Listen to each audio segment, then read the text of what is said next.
All right, all right, all right. Kevin, my friend, we are here for the Best Damn Baseball Show here on Best Damn Sports.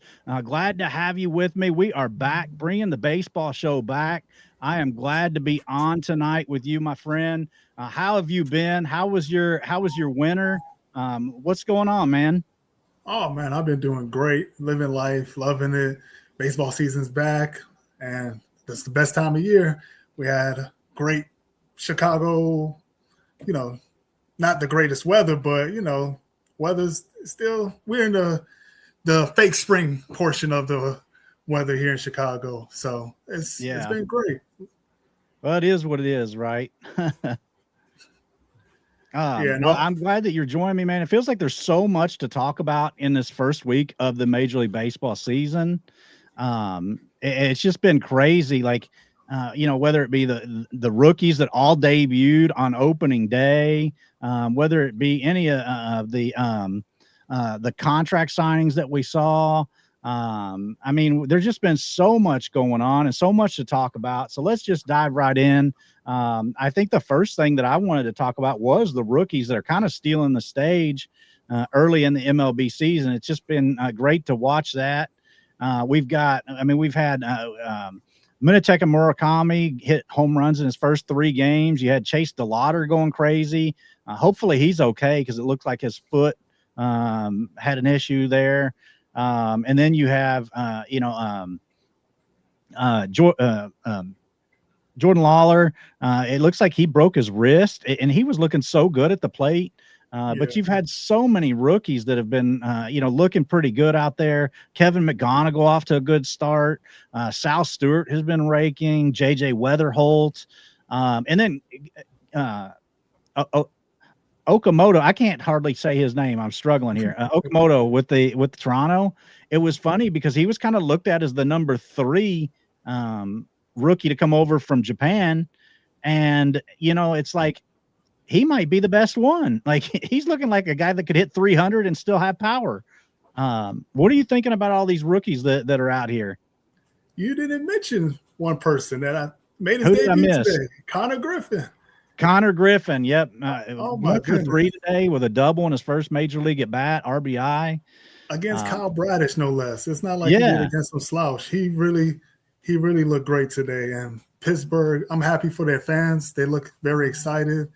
It's I haven't seen the atmosphere like that since Paul Skeens' debut. Not the same. I feel like Paul Skeens was a little more electrifying, but in all totality, I think Pittsburgh can make, and their broadcasters brought it up, and they're homerish, but they actually made a great point, and their point was essentially, what is their real weakness? They don't really, and especially in the NL Central, where that's the main competition you got to worry about. You have to think about it like, okay, can they actually pull it off and win a division? Like they don't really, the pitching staff, like you'll have Jared Jones coming back soon.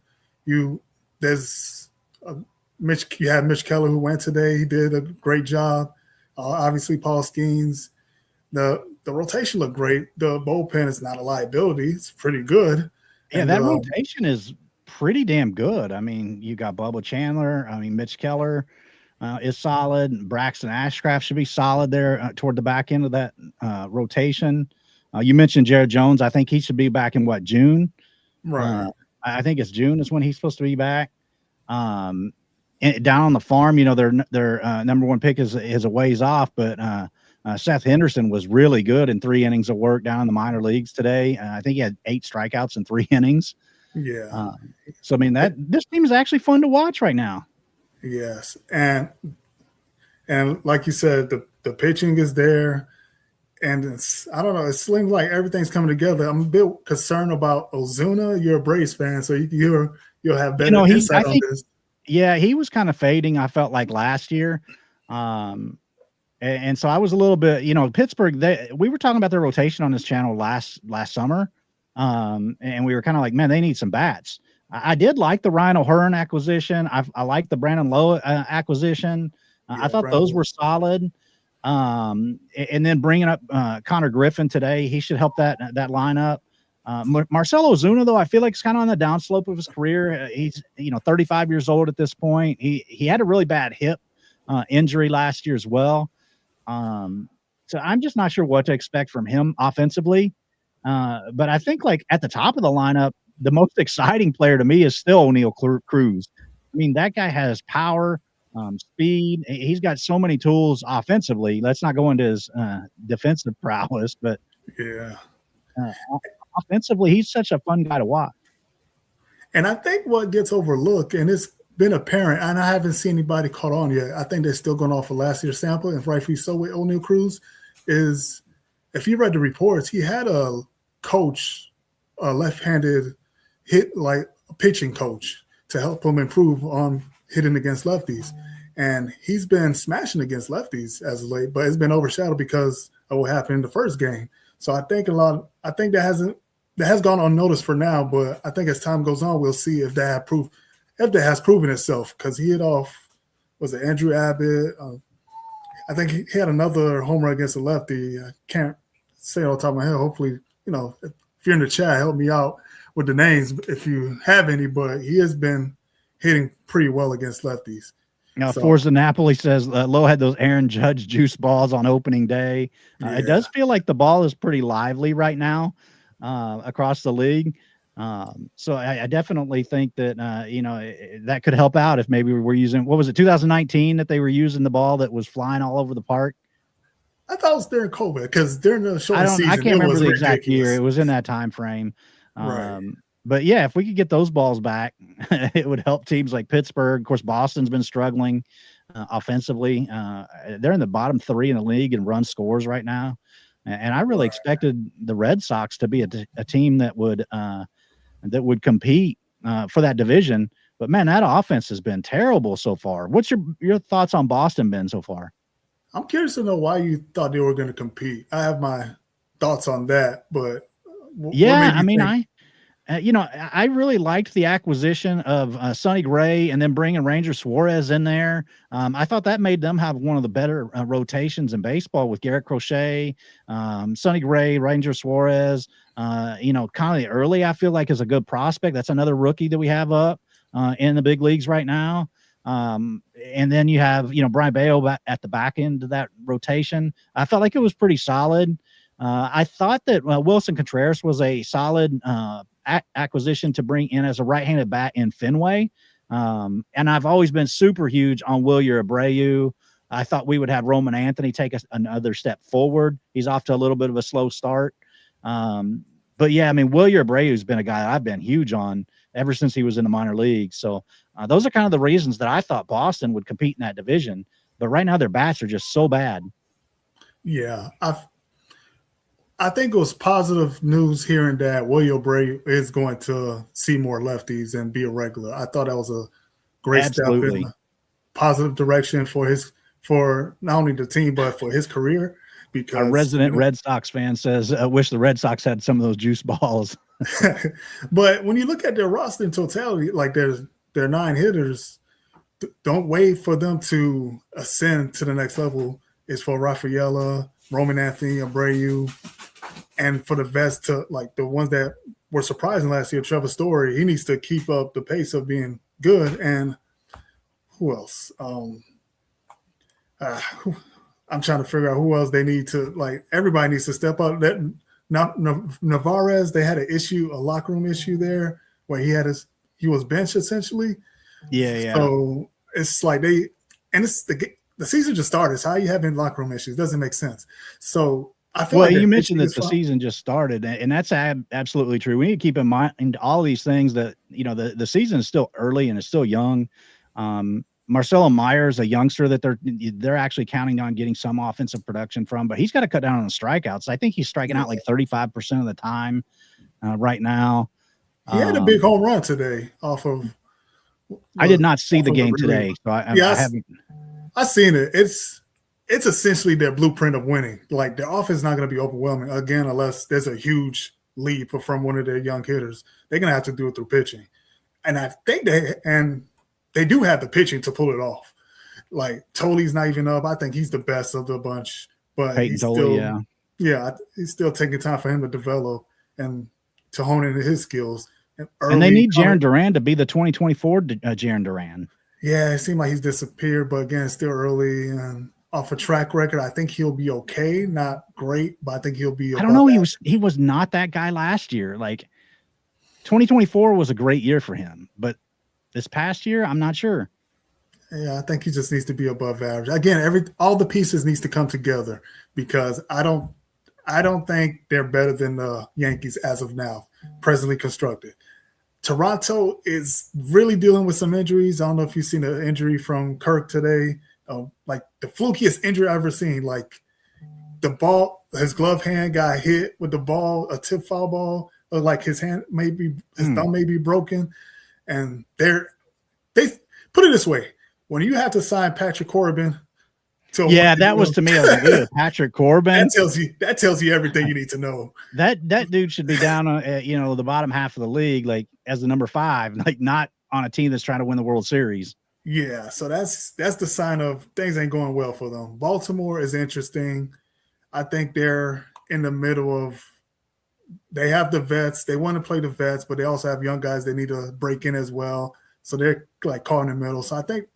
So the Red Sox has an opening to compete for the AL East, but again, the young guys need to step up. As presently constructed, the hitters, I don't think they have it in them unless Roman Anthony or Marcelo Meyer, those guys that they likes, or William Abreu, if you figure out how to be average against lefties, those are the only way that the office can be competent to be able to compete.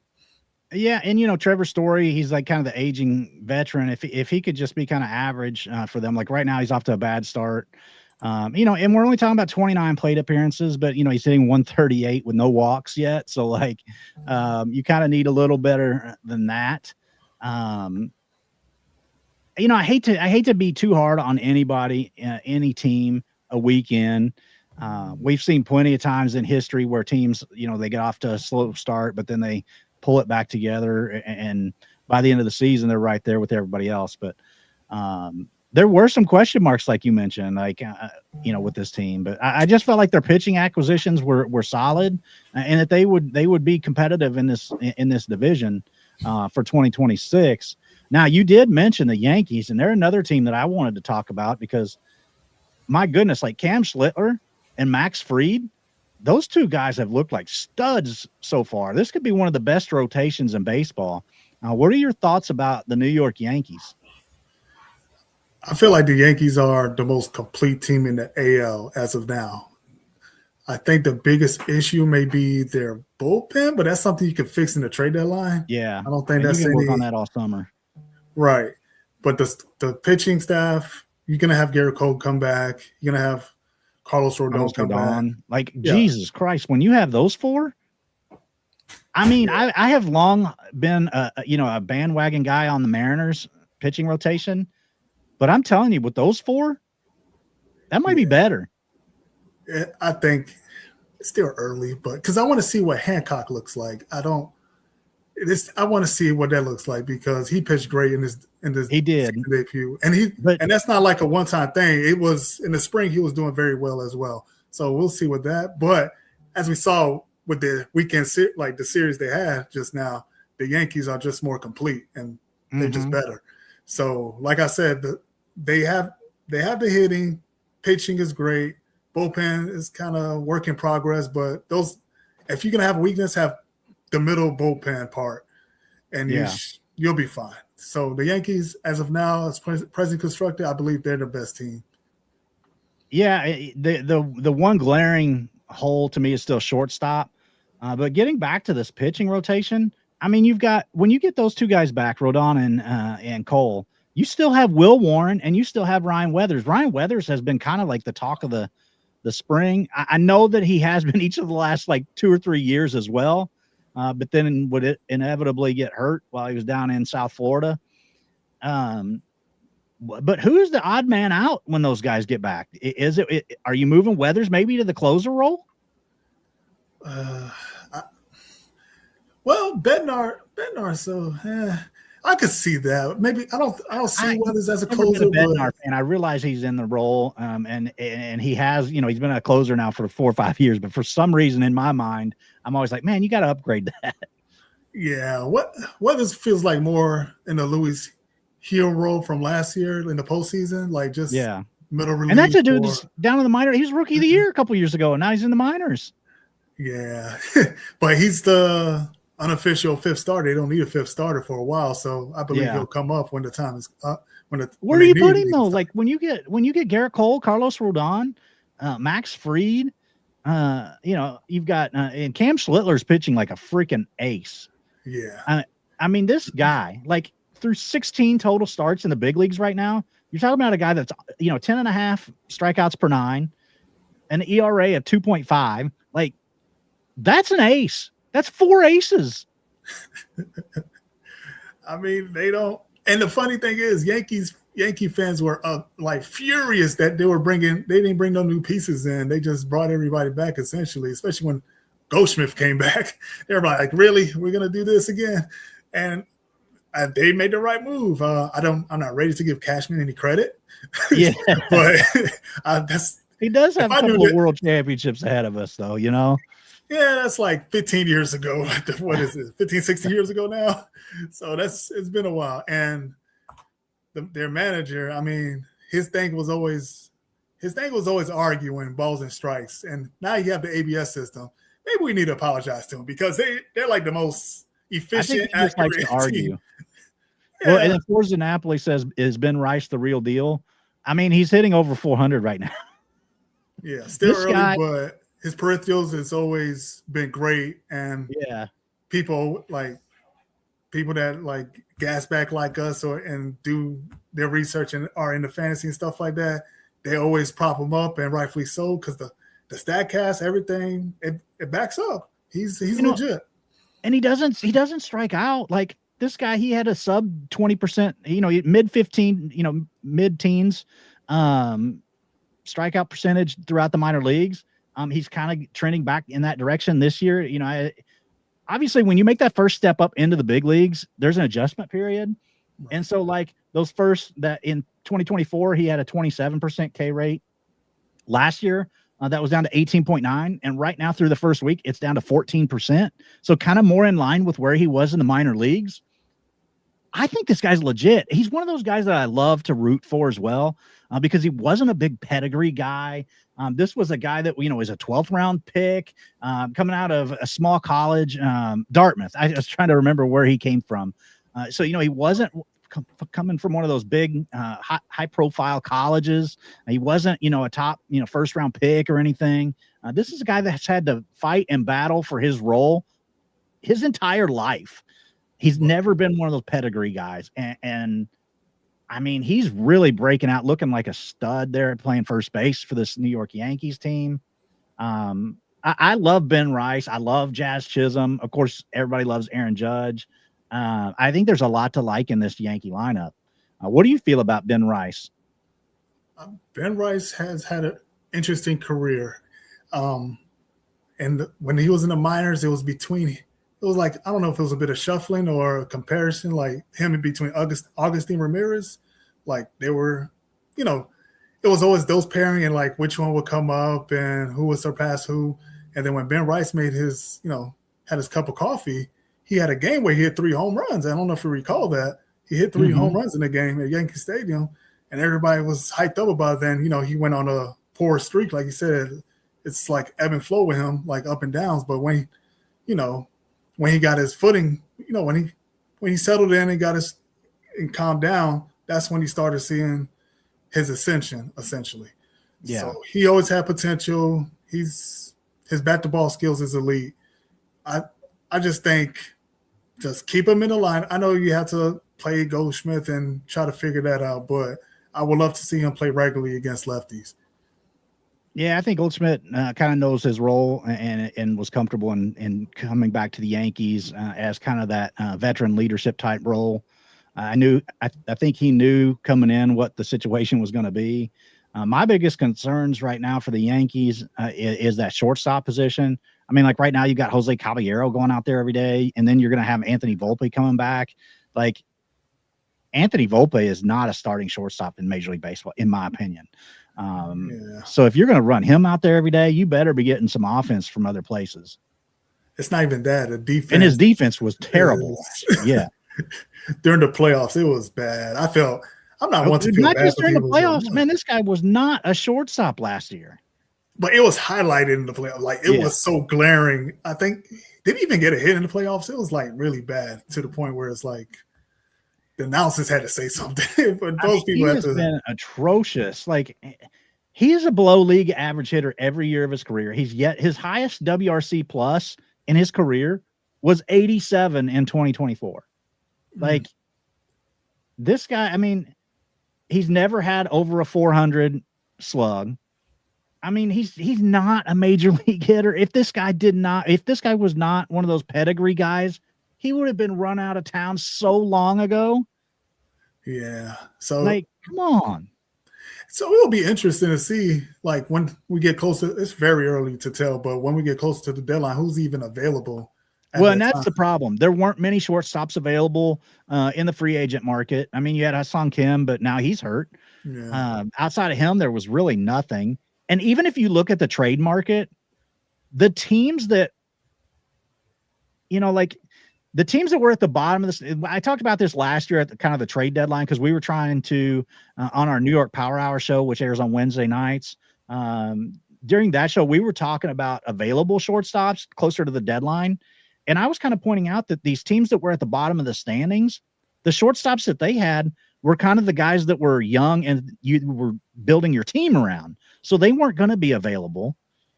And so, like, there wasn't really much available on the trade market. I just feel like the Yankees have put themselves in a very difficult position right now. I mean, unless they're going to call up George Lombard, I don't. I got to tell you, like, I'm not a George Lombard fan. Like, if you look at his numbers, he's getting the Yankee hype. Oh, yeah. And I wouldn't put Jazz back at shortstop. That doesn't seem like a good idea. I mean, it's been 4 or 5 years now since he's played shortstop? Like, yeah. So they're kind of stuck there. So that is a big glaring weakness, because shortstop is the most important position in regards to defense. So but I think the Yankees are just, as of now as we speak, obviously things can change. I think they're just the best team. Like outside of shortstop, obviously. I'm just trying to find a weakness. I mean, it's a weakness. And, when playoffs come, it's a short series, 5-7 games. Yeah.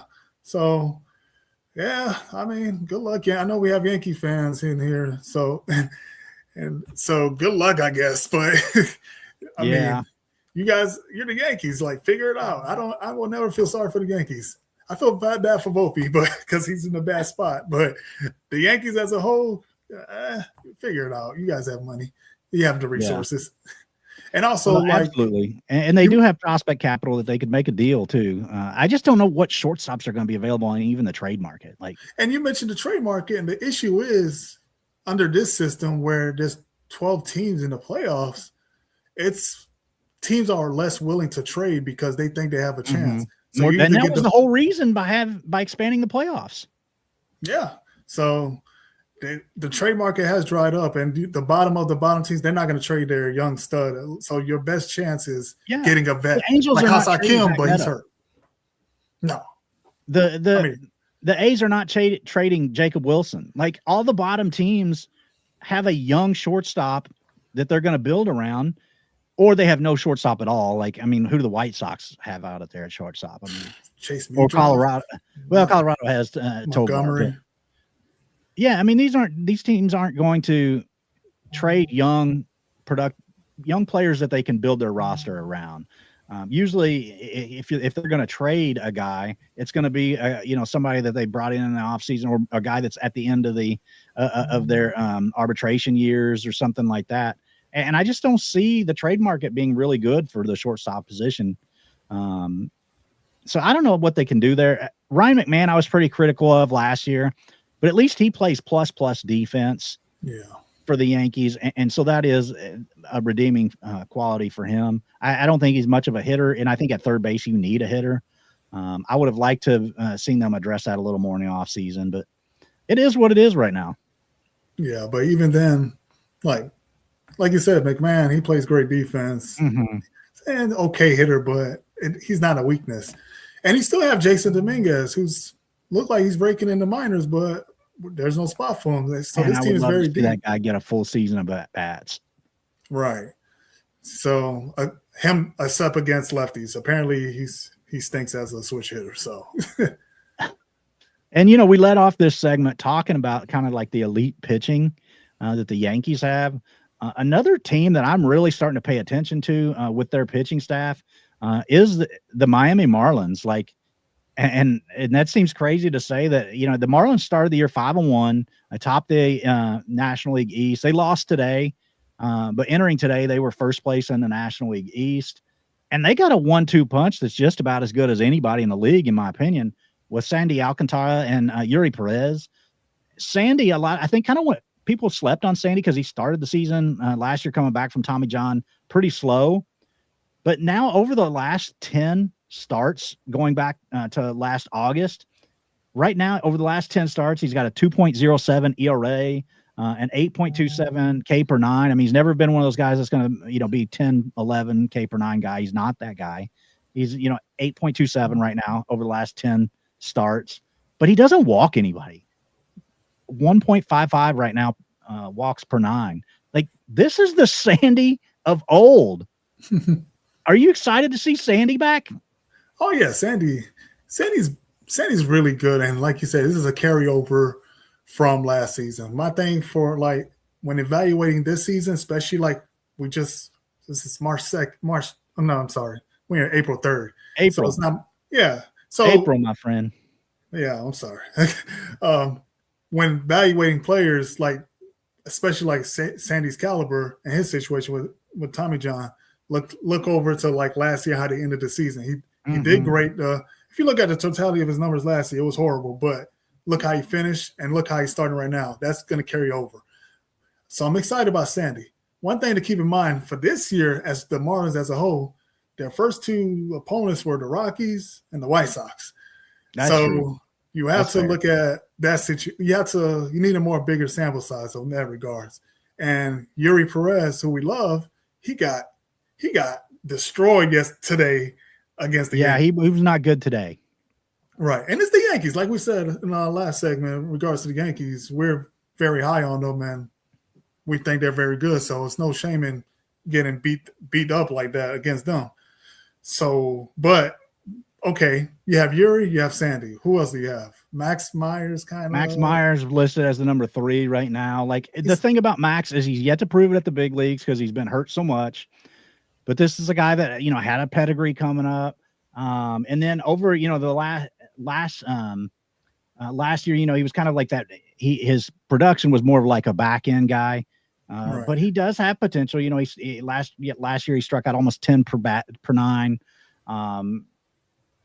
close to 3 walks per nine. So I think there is potential. His xFIP last year was 3.51, so he outperformed his other numbers in that regard. I mean, his ERA last year was a 4.73, and as I mentioned, the xFIP expected stats of 3.51. So it looks like he may have gotten a little bit of bad luck at times last year, but this is a guy that I think could take another step forward for them. Jansen Junk's a fine number 5. He's just a number 5. He's not going to be any more than that. Chris Paddock, I'm not sure about. No, he's horrible. I'm sure. Very sure. He shouldn't even be. But then on the offensive side, you've got Kyle Stowers should be back in about a month. Augustine Ramirez, I really like. Last year, Jacob Marcy was pretty good. Owen Casey's off to a good start. He's been a prospect that has had some name. He's been value. Great. I think he's been their best hitter so far. Yeah, and Griffin Conine looked like last year he had the best year that he's had as in his career. I don't think he's going to be a star, but if he can be a quality bat in that lineup, just kind of getting on base for the other guys to drive him in. Connor Norby, kind of unproven still, but there is potential there. So I think this lineup could be good. I'm not sure if it's this year, but I could see where this team could surprise some folks and sneak into that last playoff spot. They should aspire to be, and this is going to sound crazy, to be the Pirates or what are trying to. Yeah, I get where you're going with that. Yeah, that's right. Actually a good comparison. And it sounds gonna crazy come out of my mouth and from our listeners, but I think the Pirates are more aggressive with their players, the young players, than the Marlins. You feel like with the Marlins, when they have somebody like that should be up, they take their time and try to play the manipulation game. For example, you have Robbie Snelling in the minors. Like everybody, he didn't have a great spring. When if they hang around, that's a guy they could move up and take over that Paddock spot. Right. And Tommy White as well. Like Tommy White. Him. So I think signing Paddock was, and that was their biggest free agent signing, which wasn't much, to be honest with you. And so it's like, to me, when you do that move and you force feed them into the line, into the rotation, is my thought is, are you serious about winning? I don't know. I just have this thing where I'm more in the Pirates mentality of like, if you're young and you're good and talented and ready, you just come up. We don't care about the draft picks or nothing. We'll give you the extension, so you're locked up. Just come up and help us. We're ready to roll. The Marlins, it doesn't feel like that. It feels like they just playing by the old rules of it was kind of weird. You remember that COVID year, they actually made the playoffs and then just tore it down. Didn't do anything with it. Yeah, like they didn't try to build on that at all. It is new leadership now, but it's the same ownership. So, like, it does give you a little bit of pause.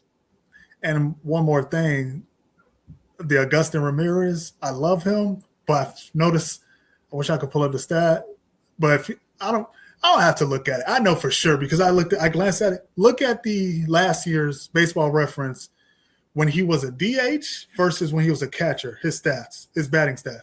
It is night and day. That man should not be catching. If you want to maximize his hitting, make him DH. And they need the bat. Yeah.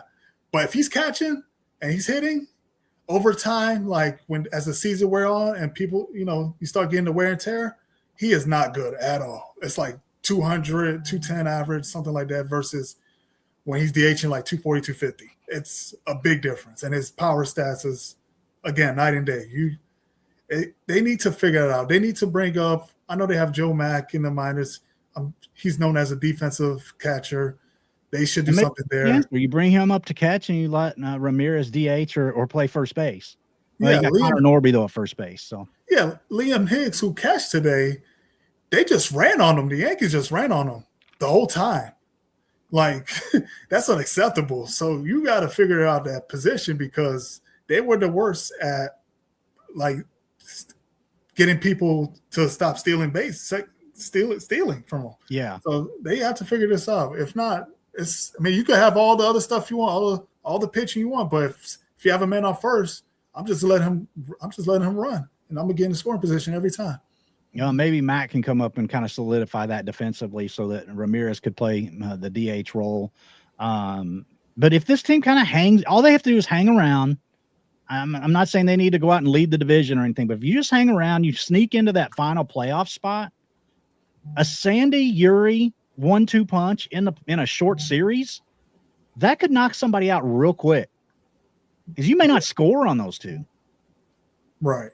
And you have Peter Fairbanks. They finally have a closer. Yeah, exactly. Never had a closer before. No, I'll take that back. They did have Tanner. I'm blank. He's with the Dodgers now. Tanner Scott. Yeah, he was good as a closer for them. Yeah, but they like to dismantle it. If they know they're not competing, they're gonna get rid of everybody.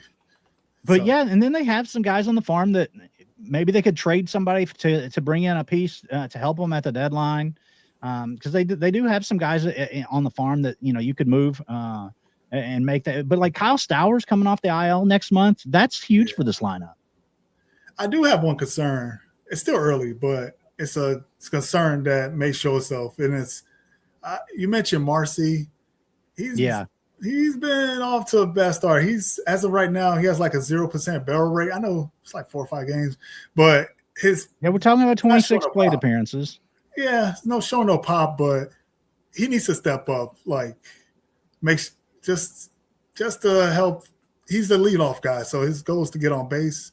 He has great plate discipline, but he needs to show. And he can run. Yeah, if he can get on base in front of Agustin Ramirez and Kyle Stowers, and if Owen Casey can actually be a productive bat. His issue in the minor leagues at times has been strikeouts. So if he can actually make some contact and drive in some runs, like I said, I'm not saying this is a World Series contender. I'm not saying this is a team that's going to win the NL East. But those two starting pitchers at the front of that rotation are as good as any in baseball. Right. Like Sandy Alcantara has a track record of being a dominant ace. I mean, there was a time where Sandy was the best pitcher in baseball. He was Cy Young winner in Sandy. I mean, he's looking like that right now. Yeah, but like again, his last 10 starts are elite. Yeah, last 10, yeah. But his last 10 starts a 2.0 ERA. Yeah, and one of those starts from last year was at Coors, and he was lights out there as well. So, yeah, I see what you're saying. Again, I think they need to bring up the young Perez, guys. people forget just a couple years ago, we were putting him in the same conversation as Paul Skeens as prospects. Yeah.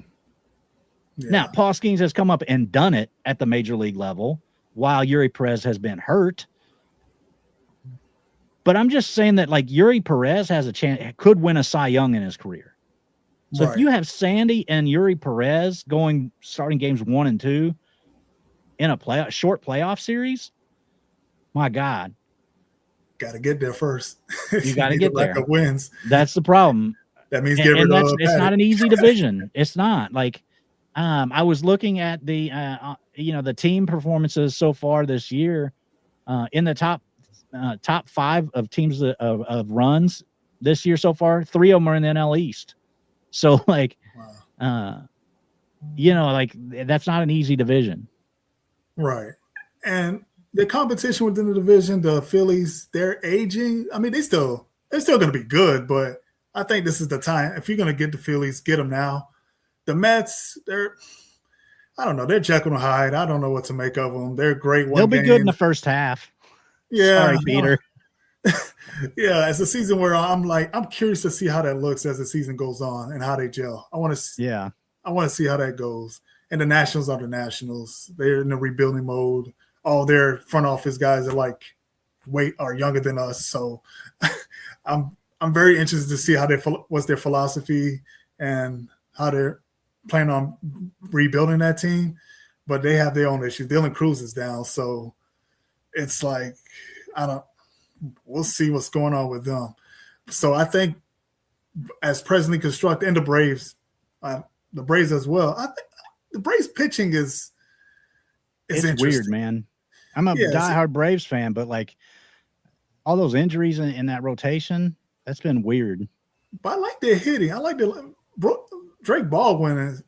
I mean, he's the hitting version of Cam Schiller right now. It's like he's ascended. He may be ascending to superstardom. And guess what? He's DHing. He's not catching. If you want to have an elite hitting catcher, make him do it part-time. Don't do it all the time. That wears on you. Yeah. So I mean, we see it with Sean Murphy. I mean, remember what he was just a few years ago, and the catching, getting worn down at the catching position has really declined his bat quite a bit over the last couple of years. Forza Napoli says Lindor, Soto will be fine. Bo, Robert, and Alvey will be key to that lineup. Francisco Alvarez, to me, is absolutely critical to that lineup. I think that's a 20-plus home run bat that needs to stay healthy. Right. And what the Mets, they said they discovered issues with Luis Robert and why he was always hurt. So we'll see how that goes. He looks fine so far. I like what I'm seeing there.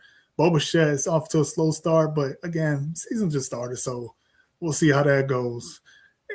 We're talking about less than 30 at bats for all these guys. Many have said the Mets have the best lineup or the potential. If you took a week in July and started breaking that down, everybody in the world would be saying small sample size. But because it's the first week of the season, it just gets put under that microscope so much. And you got to take weather into account. Like some of these hitting environments, it's just not. You just can't hit right now because of the weather. I saw one game was like 28 degrees. This year, I can't remember who was the home team in that one, but I saw that on X today. Somebody posted a picture and saying it was 28 degrees, and I was like, I'm not playing baseball in that. Last night the Royals and Twins, it was foggy. Like I couldn't even see. Nobody wants that. Put these teams in the South in early April. Like, why are we not going to the domes? Why are we not going to Florida and Texas and San Diego to start the season? Oh, to start the season, I'm anti-dome, but that's another thing.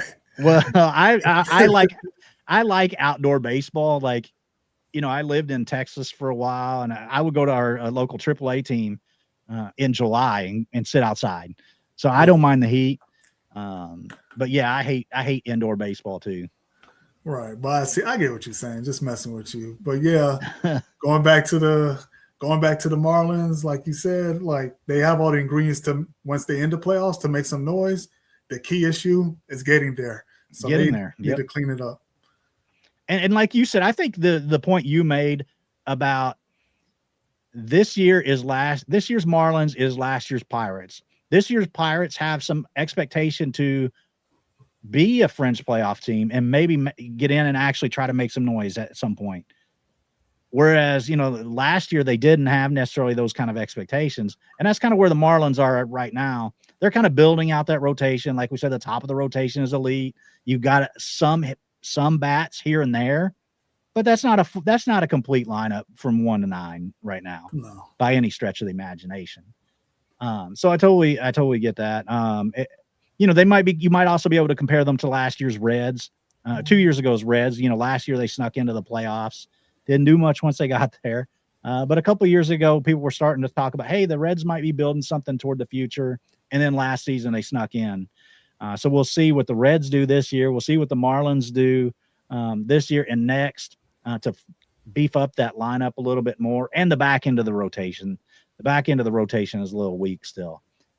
The other thing I wanted to touch on tonight, while I've got you here, I know that player compensation is one of your passions, and so like one of the things that's been really interesting to me is over the last few weeks we've seen a lot of young players signing long-term deals. We had 3 guys that signed a long-term deal before they even made their debut, and Connor Griffin, who debuted today, Cooper Pratt with the Milwaukee Brewers, and Colt Emerson out in Seattle. All 3 of those guys signed 8 and 9 year deals. What has been your thoughts on that? Is that something that you love to see, or what is your thought on that? For the players, I love to see it because the way baseball is currently constructed for the minor leaguers that's trying to come up with all those team control years, you might as well sign the extension as long as it's like you weigh the pros and as long as the individual weigh the pros and cons and gauge their market value or want like from the floor to the maximum. I think all these deals been fair, and like Connor Griffin, I believe with the new deal, he'll hit free agency at 28, 29 years old. Yeah, 28 or 29. Yeah, so it's a good deal. I don't see an issue with it. The thing I find more interesting is why was the incentive for the team to do it? And when you think about it, we have the only way the Pirates are going to get 8 or 9 years out of Connor Griffin. Right. But also, like, what does this mean for the CBA? Do they know something that we don't know about? Is the current deals that's in place now, would that be grandfathered in? That it doesn't count towards the salary cap? It's like kind of like, yeah, like, are they trying to do a potential game the system so they don't have to worry about the young players? The AAV, though, on those deals is not significant if you think about the grand scheme of things. I just think that's under the current format. I think that's the only way you would see a Connor Griffin stay in Pittsburgh for 9 seasons. Like there's just no way they would be able to extending past Arbor. In fact, most of these clubs in these markets, like a Pittsburgh or a Milwaukee or a Cleveland, they're trading that guy before the last year of his arbitration even. Right. So I don't know. I like seeing guys that stay with one team. Obviously, being a Braves fan, me seeing Ronald Acuna for all these years has been special. Seeing Chipper Jones only wear the Atlanta Braves uniform for me was special. And I love it for these young guys that haven't even debuted to get those deals, because this is life-changing money for them to be locked in. And then Griffin, all these guys are going to be free agents again in their late 20s. So they're going to have that opportunity to make the huge contract another time in their career still. And there's risk involved in this for the players and the teams. Like, you don't think Jared Kelenic wishes he got that $100 million deal?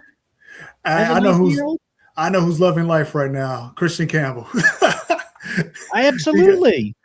Oh And then man. who was Scott Kingery? You remember Yeah. him? I mean, that Yeah. dude never did anything. Thankfully, he got his money. So there's risk involved into it. So both I ways. mean, So I was saying last summer that Michael Harris, if he didn't have signed an extension like that, I think there was a point last summer he might have been demoted. oh, I mean, he was terrible last year. he was bad, but he's been fine. Yeah, I could see. I mean, that. we're only week in. We don't know what he is this year. His problem is he's not patient enough. He walks when you walk 3% of the time, you're swinging at too many bad pitches. Do you think that he knows he has the? I don't like to say this, but do you think that he knows he's like has a, how can I say it, safety valve? Like he has a contract that he's not worried about fixing his mechanics as much. I don't know. I think he's just an aggressive guy. I think that he got promoted a little too soon. I know we talk about like service time manipulation a little bit earlier, but I think Harris was one of those guys. I mean, he barely played any games at AA before he was promoted all the way to the big leagues. So there might have been a little bit of issues with him being rushed. The team needed him in that moment. I'm not harping on the team for promoting him at the time that they did. They had so many injuries. Like I can totally see why it was done, but yeah, I don't know. Like, I think that having that contract forced the team to say, hey, we're going to give this guy a little bit longer. He was so bad from the All-Star break in 2024 through the first half of last season. I mean, his WRC plus was like a 65. Like, that's bad. Yeah. Yeah. So with these contracts, like the Pratt one is the one that's the most interesting. It makes me think, like really ask questions to myself. Like, what is the benefit of this? Like, the Brewers must love him, but the fact that they did that already, and he's not, doesn't seem like he's close to being ready to being called up, is the one that it's never. I don't think it's ever been done before. Maybe you can name some guys it's been done like that for this early, but that's what I'm trying to figure out. What's the incentive to do that? That's what makes me think about the CBA. Only because of that. The Pratt one's triggered it for me. Everything else has been like, it's been done before. Jackson Chourio was it last year or the year before? His contract, like they signed him. So I don't know. It's pretty weird. It's going to be an interesting year. Like this time next year, I think we'll get the answer to why what happened in regards to these contracts. Yeah, I look forward to seeing Pratt and Emerson debut as well. The nice thing about it is the players then know what they have, and like they can kind of relax, take a deep breath, and just play the game. Like they don't have to feel that pressure quite as much, I don't think, because they know that what they have. Right. Yeah, the fact that Major League Baseball players, they go into free agency at like late 20s, early 30s. That's no other sport does that. I will never understand why the union, because up until I think it was 1986, 86 or 87, whenever the work stoppage was in the 80s there, because there was two. There was one in early 80s and then another one in the mid 80s. I think it was either 86 or 87 that there was a work stoppage. Before that work stoppage, teams only had 5 years of control. And for whatever reason, the players gave in and gave them an extra year in that labor negotiation. I never will understand that, because being able to go on the market after 5 years as opposed to 6 to me is a big difference. Yeah, it is. But with baseball doesn't work like any other sport, though, in regards to like the minor league system and when a person's actually ready. When the player gets drafted in baseball, that's see you in 3 years, pal. That's pretty much it. Like, there's no other sport. Like, you're not saying Mendoza. Like, well, and if I'm the players right now, I'm not right now, but in November, whenever we start talking about the new labor deal, my absolute non-negotiable is if you want a salary cap. Not only do we have to have a floor, I think that's you don't even have to. I think that's not even something we have to talk about, because it's like if you're going to put a cap in, there's going to be a floor.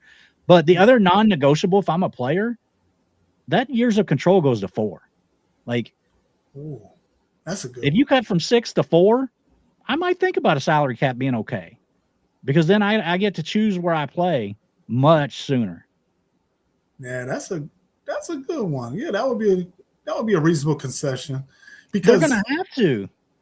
because I wish I could do maybe on my spare time I do the math, but the team with the lowest payroll to the highest payroll, if you average that out, shouldn't that be the salary cap, like the projected number? I don't know. I don't want to.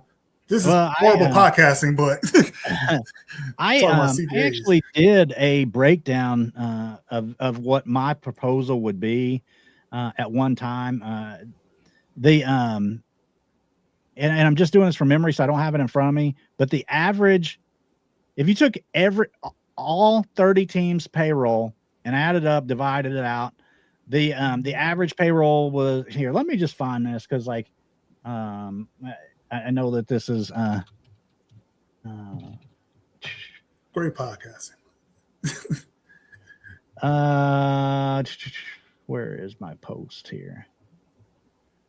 Basically, I had divided it out to where you would have the floor and the cap. The midpoint of the floor and cap would be the average payroll for all 30 teams in the league.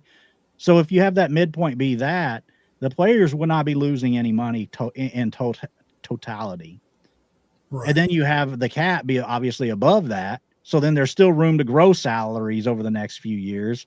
And then you have to argue in a escalating cap over time. So if the cap's 225 million, and I'm just using a number, then each year you got to say the cap goes up by 5% or whatever it is.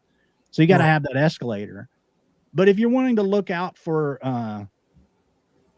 to make sure the players don't then lose money, is you got to find that total number of salary paid out by the league and make that like the midpoint between the floor and the cap. And I think that there's a lot of teams that would be more willing to spend if they didn't have the fear that the Mets and Dodgers were just going to spend twice as much more. Like, why would you, if you're Cleveland, why would you add $100 million onto your payroll only to turn around and have the Mets increase their payroll by 150? Like, I would just save the $100 million and be where I was at. Right. Yeah. So, like the teams like the Marlins, they say they're going to spend every winter, and they never do. Baltimore was the one last year. You remember they said that they were going to spend, and they did nothing in that offseason of 24-25. Now they did some stuff this offseason that I like, but they did sign some conversation for another day, I think. Yeah. Well, real quick, the Orioles, I think they're spending, but they're doing it like in one or two. They're not spending long-term money. Yeah, they've got a lot of short-term deals. Well, Alonso. Well, pitchers, I should say. They're doing short-term for pitchers. They're not committing at all with them. But yeah, like you said, better having another conversation. This CBA stuff I'm even bored out by it right now. Yeah, I tell you what, man, that's kind of got me a little bit fearful of 27. So we'll worry about it when we get there. We'll worry about that toward the end of the year. This is a time for celebrating the first week of the season.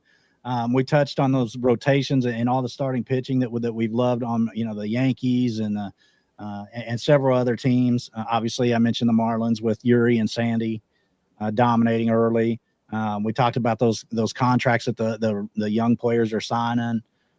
What's been the rookie that has caught your eye the most? Who has been the most exciting rookie so far? All right. So I have two. One is going to be like you'll probably guess, but whatever. But the one standout for me is DeLauder. Yeah. He came back today from a scary foot injury, foot contusion. Oh, I didn't see that he came back today. I'm glad that you said that.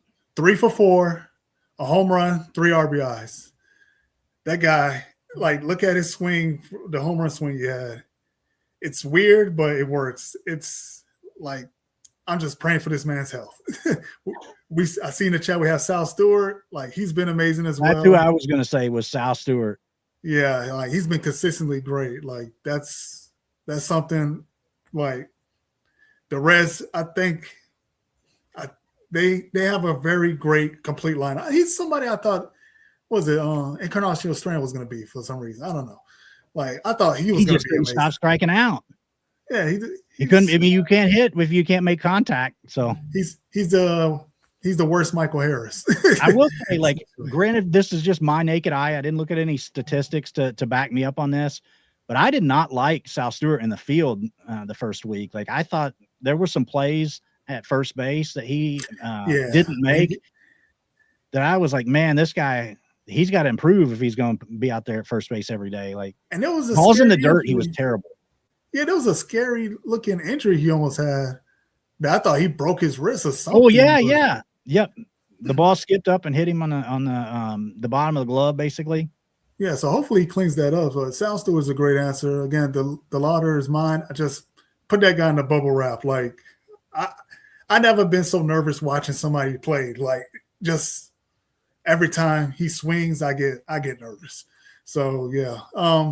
The one other guy that nobody's really seen to talk about, and I've been watching his every at bat, is Jose Fernandez of the D-backs. Oh, that's our boy JT's guy. JT, by the way, he has a great Substack. Trying to think of the word. Check out JT on Twitter and on Substack. He does a great job with that. And Jose Fernandez has been a darling of JT's. Go on, Kevin. Sorry, I didn't mean to cut you off. Right. No, you're fine. So with him, watching his debut, he was amazing. So my thing is, okay, you look at his physique, 6'3", little lanky, skinny, and I don't know if you saw his sprint speed for one of the hits he had. It looked like the slowest. It was like at 30.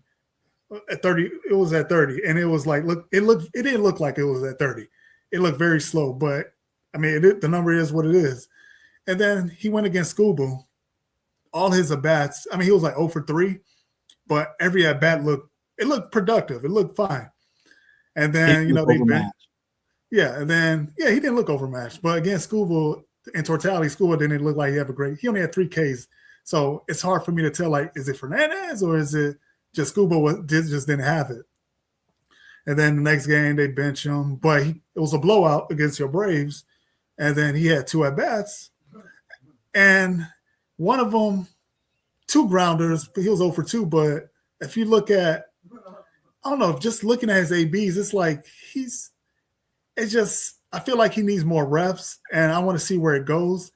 The second grounder didn't look like, I don't know if something wrong with StatCast, but these numbers don't look like what I'm thinking. It was 101 mile per hour ground out. And he was out, obviously, but then I don't know, I feel like I want to see more reps from him because it feels like he reminds me of a young Carlos Correa, just watching him play. So I feel like there's more to him than what's later on. And again, the Braves are playing the Braves and the D-backs are playing now, and he's not even playing. So I want to get hyped up for him, but if the team don't play him every day, why should I feel too excited by him? I feel like I need to calm my excitement down because he might just have to force his way in there. I mean, Ben Rice didn't play every day at first either. Yeah.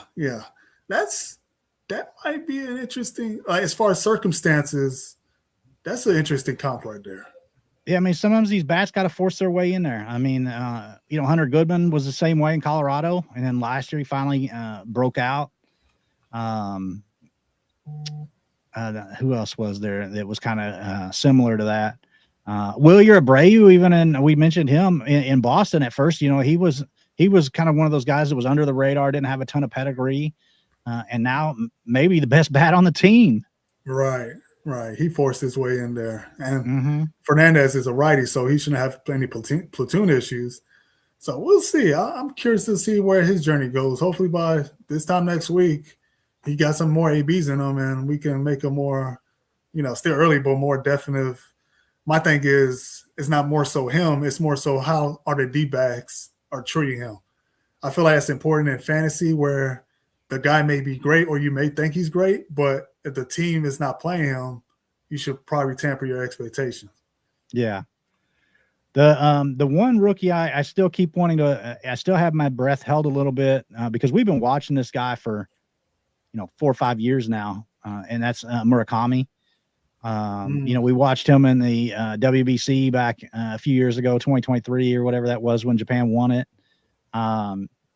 He was a guy that in, I want to say 22, 23, 24 was, his numbers in Japan that year were unreal. But then each of the last couple of years, he's kind of declined a little bit, striking out way too much. And off to the start of this year, the first 3 games, he hit a home run every game. Since then, he hasn't really done much, but we're only talking about 6 total games. His strikeout's like 35%, which is not sustainable. So that's one guy that I'm really excited to watch. And I keep watching White Sox games just so I can see him. And you're a Southsider. You love the Sox. What do you think? Have you watched many of their games to see Murakami yet? I've seen some of bats, but not as much as I would like to. But the common theme with his spring training numbers and the concerns of when he got posted and why the White Sox were even able to attain him was like you said, the strikeout numbers and him dealing with velocity.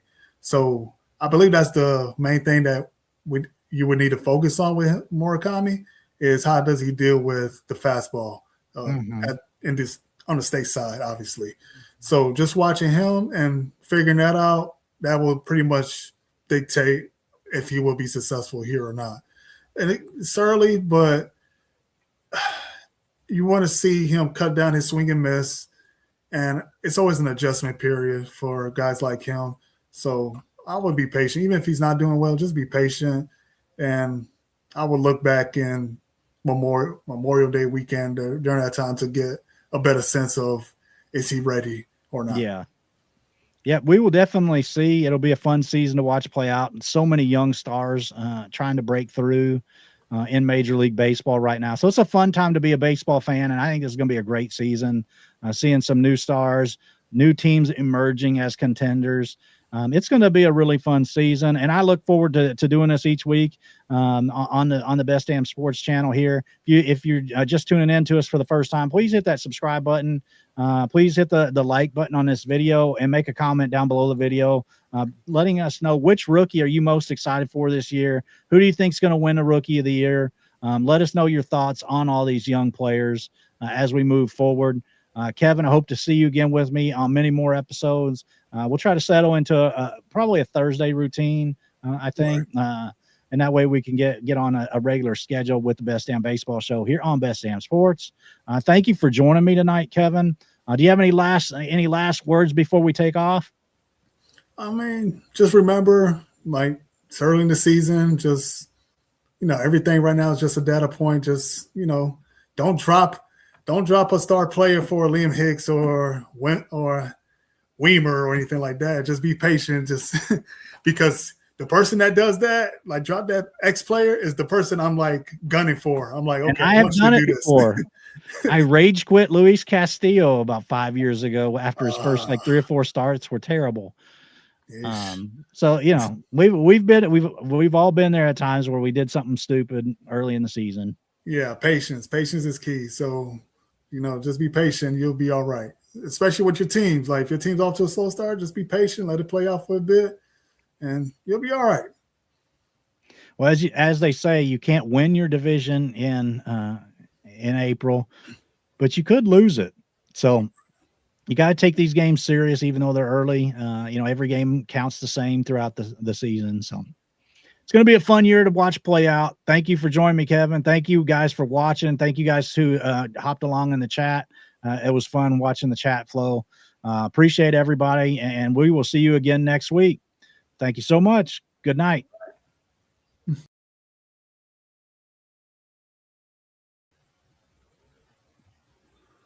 All right, man. Thanks.